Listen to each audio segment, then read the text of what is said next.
किए आज रागिकी कहीं एमती होची। हेलो एवरीवन मो कौशल्या वेलकम करछि मोर आ गोटे नुआ मिनी ब्लॉग को। आशा करछि आपण माने बहुत भले रहथिबे एंड मो भी बहुत भले रहछि। एंड सखाळे सखाळे उठिकिना मो टिके फ्रेश हे गले एंड टिके ब्रश कर देले एंड खाई देले टिके ब्रेकफास्ट रे भोट एंड मुग।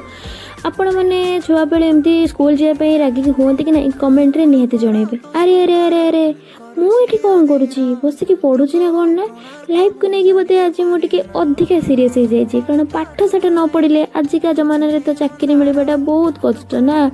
तो ये पढ़ुची पढ़ुची पढ़ुची कौन पढ़ुची ये मुझे बस भाविली कौन पढ़ी करी एतिक भावुची भावुची भावुची एंड या भितर भाविया भितर रेडी होता आम लंच। आज लंच रे भात सोयाबीन आलू तरकारी कलरा बड़ा एंड सालाड एंड ताको खाई शोई पड़ता इवनिंग रे पढ़ाऊली मो भाई को।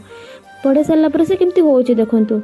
थैंक्स फॉर वाचिंग रहिली जय जगन्नाथ टाटा। आशा करूची ब्लॉग टी आपन मानक भल लागिथिबो लाइक शेयर